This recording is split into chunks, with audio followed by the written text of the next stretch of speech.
सर्वेभ्यो नमो नमः। प्रिय विद्यार्थियों, आज की टेस्ट सीरीज का पहला प्रश्न देखिए। पहला प्रश्न है कि लेट लकार का प्रयोग हुआ है। लेट लकार का प्रयोग हुआ है अपभ्रंश में, प्राकृत में, पाली में या वैदिक संस्कृत में। तो लेट लकार का प्रयोग कहाँ पर किया जाता है? तो लेट लकार का प्रयोग किया जाता है वैदिक संस्कृत में। ऑप्शन नंबर डी सही होगा। जो 10 लकार हैं, जैसे कि लट लकार है, लरिट लकार है, लोट लकार है, ये जो 10 लकार होते हैं इनका प्रयोग लौकिक संस्कृत में मिलता है, लेकिन जो लेट लकार है, लेट लकार का प्रयोग वैदिक संस्कृत में मिलता है। अगला प्रश्न देखिए कि रौद्र रस का स्थायी भाव है। रौद्र रस का स्थायी भाव है। ऑप्शन देखिए, शोक, उत्साह, क्रोध या भय। तो इन चारों में से रौद्र रस का जो स्थायी भाव है वह क्रोध है। तो ऑप्शन नंबर बी सही होगा, क्रोध। और इनका वर्ण कैसा है? रक्त वर्ण है। इसी तरह से जो करुण रस है उनका स्थायी भाव है शोक। करुण रस का स्थायी भाव है शोक और इसका वर्ण क्या है? कपोत है। इसके पश्चात जो वीर रस है, वीर रस का स्थायी भाव होगा उत्साह। और जो भय है ये किसका है? भयानक का। तो इस प्रश्न का सही आंसर क्या था? क्रोध। रौद्र रस का स्थायी भाव क्रोध था। तो जो अन्य ऑप्शन थे उनके बारे में भी हमने जान लिया। अगला प्रश्न देखिए कि शतपथ ब्राह्मण किस वेद से संबंधित है? शतपथ ब्राह्मण जो हमारे ब्राह्मण ग्रंथ हैं उनमें से शतपथ ब्राह्मण जो है वो किस वेद से संबंधित है? 4 ऑप्शन है कि ऋग्वेद से, कृष्ण यजुर्वेद से, शुक्ल यजुर्वेद से या अथर्ववेद से। तो जो शतपथ ब्राह्मण है यह किससे संबंधित है? तो इसका सही आंसर होगा ऑप्शन नंबर बी, शुक्ल यजुर्वेद से। जो यजुर्वेद है उसकी 2 शाखाएं मिलती हैं, एक तो कृष्ण यजुर्वेद है और दूसरा शुक्ल यजुर्वेद है। तो जो शतपथ ब्राह्मण है यह किस वेद से संबंधित है? शुक्ल यजुर्वेद से संबंधित है। अगला प्रश्न देखिए, वेदांगों की संख्या है। वेदांगों की संख्या है, वेरी इंपॉर्टेंट प्रश्न है। ऑप्शन है 5, 6, 4 या 10। तो वेदांगों की संख्या कितनी है? इसका सही आंसर हो जाएगा ऑप्शन नंबर सी, 6 हैं। और वे 6 कौन कौन से हैं? शिक्षा, देखिए सबसे पहला है शिक्षा, फिर कल्प, तीसरा है निरुक्त, चौथा हो जाएगा व्याकरण, 5वां है छंद और छठा हो जाएगा ज्योतिष। तो ये जो 6 हमारे वेदांग हैं। अगला प्रश्न देखेंगे, भूमि सूक्त या पृथ्वी सूक्त किस वेद में है? ऋग्वेद में है, यजुर्वेद में, सामवेद में या फिर अथर्ववेद में। तो भूमि सूक्त किस वेद से संबंधित है? इसका सही आंसर होगा ऑप्शन नंबर डी, अथर्ववेद से। ठीक है, अथर्ववेद को नवधा अर्थवणों भी कहा गया है। नवधा अर्थवणों भी कहा गया है क्योंकि अथर्ववेद की 9 शाखाएं हैं। कितनी शाखाएं हैं अथर्ववेद की? 9 शाखाएं हैं और वर्तमान में सिर्फ उनमें से 2 शाखाएं ही मिलती हैं। एक शौनकीय शाखा मिलती है और दूसरी पिप्पलाद शाखा मिलती है। ये 2 शाखाएं अथर्ववेद से संबंधित मिलती हैं। तो ये प्रश्न का सही आंसर क्या था? भूमि सूक्त किस वेद से संबंधित है? अथर्ववेद से। ऑप्शन नंबर डी इसका सही होगा। अगला प्रश्न देखिए, ऋग्वेद में सर्वाधिक सूक्त किस देवता के लिए प्रयुक्त हैं? किस देवता के लिए सबसे ज्यादा सूक्त हैं ऋग्वेद में? अग्नि के लिए, उषा के लिए, इंद्र के लिए या विष्णु के लिए? तो इसका सही आंसर हो जाएगा ऑप्शन नंबर बी, इंद्र देवता के लिए।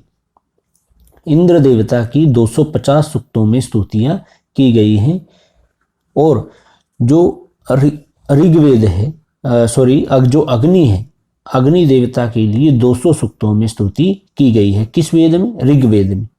ठीक है, अगला प्रश्न देखेंगे। अगला प्रश्न है कि वेद के व्याख्याकार के रूप में सर्वाधिक प्रख्यात भारतीय आचार्य हैं। कि जो वेदों के व्याख्याकार हुए हैं उनमें से जो सबसे प्रख्यात हुए हैं, प्रसिद्ध हुए हैं, और वो भारतीय आचार्य कौन है? देखिए, अरविंद, सायण, दयानंद और यास्क। ये 4 ऑप्शन थे।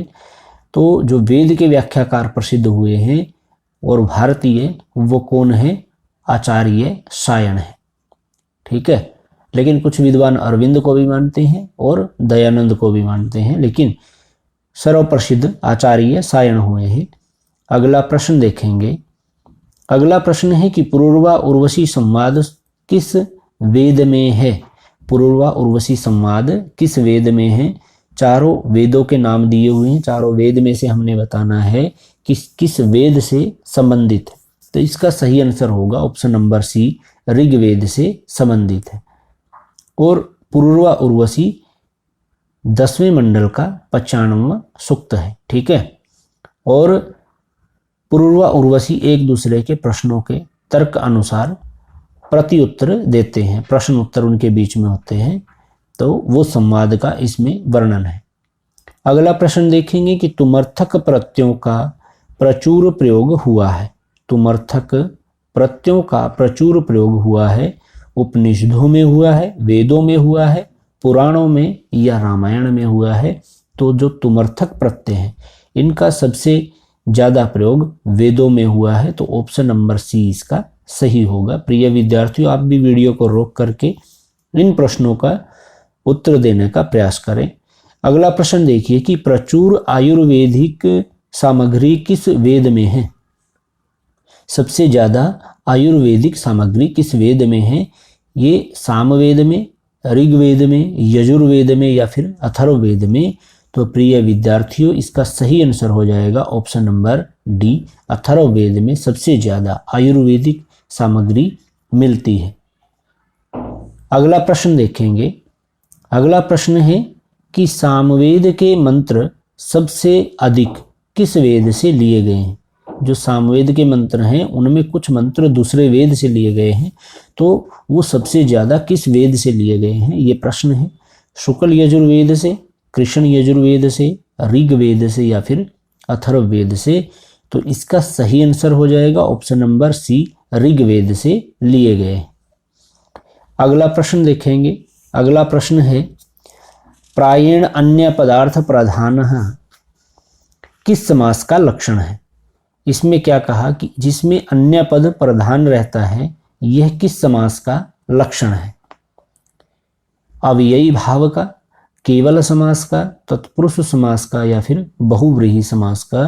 तो इसका सही आंसर हो जाएगा ऑप्शन नंबर डी, बहुव्रीहि समास का। क्योंकि जो अव्ययी भाव समास है, इसमें पहला पद प्रधान होता है, और जो तत्पुरुष है, इसमें दूसरा पद प्रधान होता है, और जो बहुव्रीहि है, इसमें इन दोनों में से कोई भी पद प्रधान नहीं होता है, इसमें कोई अन्य पद प्रधान रहता है। अगला प्रश्न देखेंगे कि किस रचना का विभाजन निःश्वासों में है? किस रचना का विभाजन निःश्वासों में है? नलचंपू, काव्य प्रकाश, शिवराज विजय, ध्वन्यालोक? तो इन चारों ऑप्शन में से सही आंसर हो जाएगा ऑप्शन नंबर बी, शिवराज विजय। और शिवराज विजय की रचना किन्होंने की है? अंबिका दत्त व्यास ने। अंबिका दत्त व्यास जी ने शिवराज विजयम की रचना की है, और यह निःश्वासों में विभक्त है। इसमें 3 विराम हैं। कितने विराम हैं? 3 विराम हैं, और प्रत्येक विराम में 4-4 निःश्वास हैं। इस तरह से शिवराज विजयम में कुल 12 निःश्वास हैं। ठीक है, 3 विराम हैं इसमें और 4 निःश्वास हैं, कुल निःश्वास 12 हैं। अगला प्रश्न देखेंगे। भारवी के काव्य मार्ग को कहा जाता है? भारवी के काव्य मार्ग को कहा जाता है, क्या कहा जाता है, ये हमने बताना है। देखिए, विचित्र मार्ग, प्राचीन मार्ग, सुकुमार मार्ग, अन्योक्ति मार्ग? तो इसका सही आंसर हो जाएगा ऑप्शन नंबर ए, विचित्र मार्ग। भारवी अलंकार काव्य शैली के जनक हैं। ठीक है, अगला प्रश्न देखेंगे। ऋग्वेद भाष्य भूमिका के रचयिता हैं माधव, अरविंद, सायण या पतंजलि? तो ऋग्वेद भाष्य भूमिका के रचयिता कौन है? इसका सही आंसर हो जाएगा ऑप्शन नंबर बी, आचार्य सायण। और जो महाभाष्य पतंजलि है, अब पतंजलि किनके रचयिता हैं? महाभाष्य के। इन्होंने महाभाष्य की रचना की थी, जो एक व्याकरणिक ग्रंथ है। और ऋग्वेद भाष्य भूमिका की रचना किन्होंने की? आचार्य सायण ने। अगला प्रश्न देखेंगे कि कठोपनिषद किस वेद से संबंधित है? ऋग्वेद से, अथर्ववेद से, सामवेद से या यजुर्वेद से? तो कठोपनिषद यजुर्वेद से संबंधित है। ऑप्शन नंबर डी इसका सही होगा। और यजुर्वेद की कितनी शाखाएं हैं? 2 शाखाएं हैं जिनकी हमने अभी चर्चा भी की थी। पहला तो शुक्ल यजुर्वेद है और दूसरा कृष्ण यजुर्वेद है। दूसरी शाखा कृष्ण यजुर्वेद है। और जो कठोपनिषद है ये किस शाखा से संबंधित है? कृष्ण यजुर्वेद की कठ संहिता से ये संबंधित है। अगला प्रश्न देखेंगे, निरुक्त के रचयिता हैं। निरुक्त के रचयिता हैं कौन है? कात्यायन, यास्क, शौनक या सायण? तो निरुक्त के रचयिता हैं, ऑप्शन नंबर सी सही हो जाएगा, आचार्य यास्क। ठीक है। और कात्यायन ने किसकी रचना की है? वार्तिकों की रचना की है, इसीलिए इनको वार्तिकार भी कहा जाता है। अगला प्रश्न देखेंगे, मृच्छकटिकम में चारुदत्त किस प्रकृति का नायक है? धीर ललित है, धीर प्रशांत, धीरोदात्त या धीरोउद्धत है? धीरोद्धत। तो इसका सही आंसर हो जाएगा ऑप्शन नंबर सी, धीर प्रशांत है। चारुदत्त कैसा है? चारुदत्त नायक है मृच्छकटिकम का, और उसकी प्रकृति कैसी है? धीर प्रशांत है। और जो नायक की प्रकृति है वो 4 प्रकार की है, धीर ललित, धीर प्रशांत, धीरोदात्त और धीरोद्धत। अब जो चारुदत्त हैं वो धीर प्रशांत हैं और ये मृच्छकटिकम के नायक हैं। मृच्छकटिकम की रचना किन्होंने की है? आचार्य शूद्रक ने की है। इसमें कितने अंक हैं? इसमें 10 अंक हैं। मृच्छकटिकम में कितने अंक हैं? 10 अंक हैं। यह एक प्रकरण ग्रंथ है। कैसा ग्रंथ है? प्रकरण ग्रंथ है, क्योंकि जो 10 रूपक हैं उनमें इसका वर्णन मिलता है कि प्रकरण का। और नायक चारुदत्त हैं, नायिका कौन है? वसंत सेन।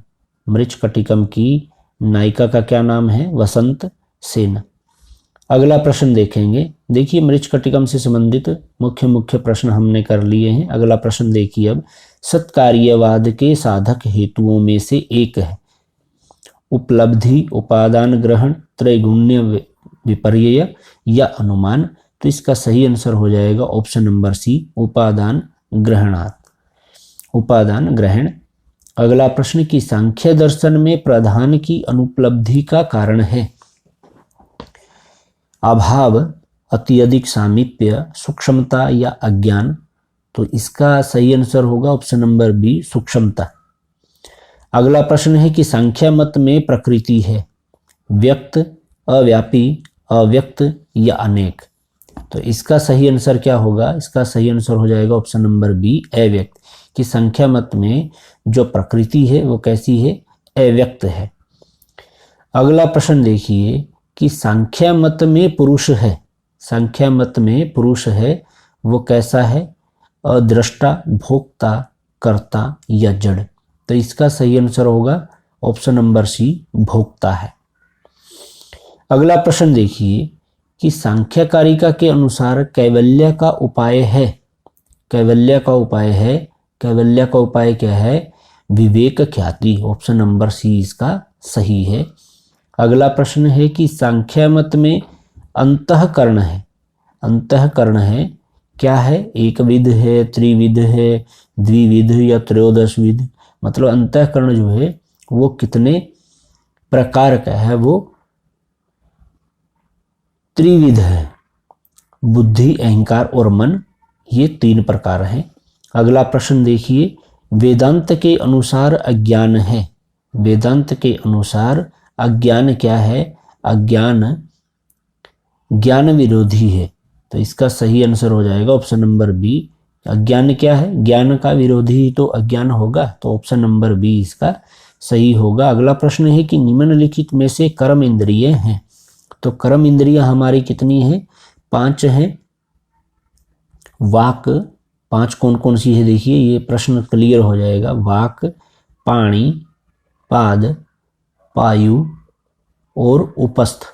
तो इस प्रकार से ये 5 प्रकार की। अब इन्होंने पूछा कि कर्म इंद्रियां हैं, तो कर्म इंद्रियां कौन सी हैं ये हमने बताना है। तो इन 5 में से आप देख लीजिए कि कर्म इंद्री कौन सी है। तो वाक है इसमें, चक्षु त्वक श्रोत, ये ऑप्शन नंबर डी। देखिए जो पहला ही है वाक जो दे रखा था वही इसमें दे रखा है, तो ऑप्शन नंबर डी सही होगा। अगर प्रश्न पूछ ले कि कर्म इंद्रियां कितनी हैं तो वो 5 हैं, और 5 कौन कौन सी हैं? वाक, पाणि, पाद, पायु, उपस्थ, ये 5 हैं। अगला प्रश्न देखिए कि वेदांत का प्रयोजन है। वेदांत का प्रयोजन है, वेदांत का क्या प्रयोजन है? जो स्वस्वरूपानंद वाप्ति, ये इसका सही आंसर है कि वेदांत का प्रयोजन ये है। अगला प्रश्न देखेंगे कि वेदांत का आधार है। वेदांत का आधार क्या है? गीता, उपनिषद, महाभारत या ऋग्वेद। तो वेदांत का आधार क्या है? उपनिषद है। उपनिषदों में वेदांत शब्द का प्रयोग श्रुतियों के चरम सिद्धांत का अर्थ में उपलब्ध होता है। अगला प्रश्न है कि तर्क भाषा के अनुसार इंद्रियार्थ सन्निकर्ष के प्रकार होते हैं। कितने प्रकार होते हैं? 2, 6, 4 या 7। तो इसका सही आंसर है ऑप्शन नंबर सी, 6 होते हैं। 6 कौन कौन से हैं? देखिए पहला है संयोग, पहला कौन सा है? संयोग। दूसरा है संयुक्त समवाय, संयुक्त समवाय। फिर तीसरा है संयुक्त समवेत समवाय, संयुक्त समवेत समवाय। फिर चौथा है समवाय, पांचवा हो जाएगा समवेत समवाय, समवेत समवाय, और छठा हो जाएगा विशेषण, विशेषण विशेष्य भाव। इस प्रकार से ये 6 प्रकार का इंद्रियार्थ सन्निकर्ष होता है। अगला प्रश्न है कि अगला प्रश्न क्या है कि अभि और नि उपसर्ग पूर्वक, अभि और नि उपसर्ग पूर्वक विष के योग में किस विभक्ति का प्रयोग होता है, ये हमने बताना है। ऑप्शन देखिए, ऑप्शन दे रखे हैं सप्तमी, पंचमी, चतुर्थी और द्वितीय। तो ये 4 ऑप्शन दे रखे हैं। इन चारों में से हमने बताना है कि इसका सही आंसर क्या होगा। अभि और नि उपसर्ग के साथ किस विभक्ति का प्रयोग किया जाता है? तो किस विभक्ति का प्रयोग किया जाता है, इसका सही आंसर हो जाएगा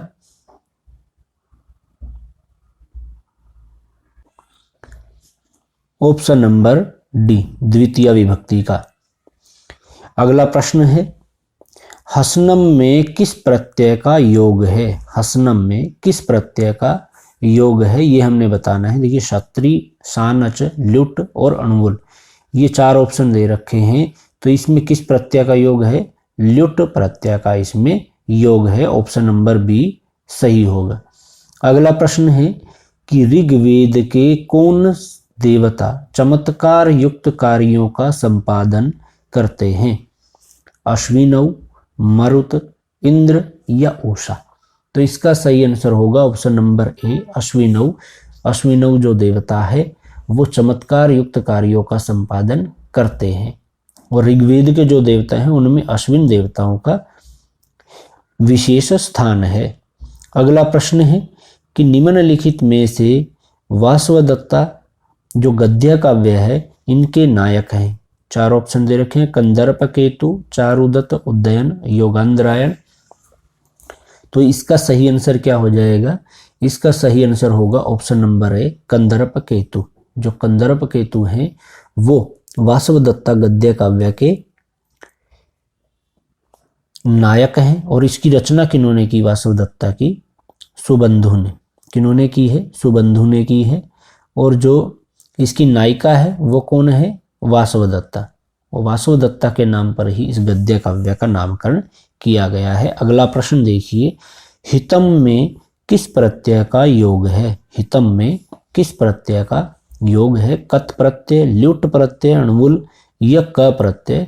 तो इसका सही आंसर हो जाएगा ऑप्शन नंबर ए, कत प्रत्यय। अगला प्रश्न है ऋक् प्रतिशाख्य किस वेदांग से संबंधित है? व्याकरण से, निरुक्त से, कल्प से या शिक्षा से? तो जो ऋक् प्रतिशाख्य है इसका संबंध है शिक्षा से, तो ऑप्शन नंबर डी इसका सही होगा। अगला प्रश्न देखेंगे कि भरत के रस सूत्र के व्याख्याकारों में भुक्तिवादी आचार्य हैं। जो भुक्तिवादी आचार्य हैं वो कौन है? वो है भट्ट नायक। तो ऑप्शन नंबर डी इसका सही होगा। भट्ट नायक भुक्तिवादी आचार्य हैं भरत के रस सूत्र के व्याख्याकारों में। अगला प्रश्न देखिए, निम्नलिखित में से कौन लघुत्रयी में सम्मिलित नहीं है? लघुत्रयी में कौन इनमें से सम्मिलित नहीं है? गीत गोविंद, कुमार संभव, मेघदूत और रघुवंश। तो इस प्रकार से ये चार ऑप्शन दे रखे हैं, इन चारों में से कौन सा सही होगा? तो इसका सही आंसर हो जाएगा ऑप्शन नंबर ए, गीत गोविंद, क्योंकि जो गीत गोविंद है वो लघुत्रयी में इसकी गणना नहीं होती है। लघुत्रयी में 3 महाकाव्य हैं, कौन कौन से? कुमार संभव, मेघदूतम और रघुवंशम। ये 3 जो हैं लघुत्रयी में शामिल हैं। ठीक है। इसके पश्चात अगला प्रश्न देखेंगे कि पुरु किसका पुत्र था? पुरु किसका पुत्र था ये हमने बताना है। तो देखिए ऑप्शन दे रखे हैं, देवयानी, शकुंतला, मेनका या शर्मिष्ठा। तो इन चारों ऑप्शन में से सही आंसर क्या होगा? पुरु किसका पुत्र था ये हमने बताना है। तो देखिए इसका सही आंसर हो जाएगा ऑप्शन नंबर डी, शर्मिष्ठा। जो पुरु हैं वो किसके पुत्र थे? शर्मिष्ठा और ययाति के पुत्र थे। ठीक है। और जो शकुंतला और दुष्यंत के पुत्र थे वो कौन है? भरत। उनका नाम क्या था? भरत था। अगला प्रश्न देखिए, प्रस्थान त्रयी में कौन नहीं आता है? प्रस्थान त्रयी में कौन नहीं आता है? ब्रह्मसूत्र, उपनिषद, श्रीमद् भागवत या गीता। तो इसका सही आंसर क्या हो जाएगा? Option number B, Shrimad Bhagavat. तो प्रिय विद्यार्थियों, जिन्होंने वीडियो को लाइक नहीं किया है वो कृपया वीडियो को सबसे पहले लाइक जरूर कर दें। एक बार सभी लाइक जरूर करें, और जिन्होंने सब्सक्राइब नहीं किया वो चैनल को सब्सक्राइब जरूर कर लें। ये हमारा आज का वीडियो था, ये आपको कैसा लगा हमें ज़रूर बताइएगा कमेंट बॉक्स में, और वीडियो को ज़्यादा से ज़्यादा शेयर, लाइक और चैनल सब्सक्राइब जरूर कर लीजिएगा। धन्यवाद।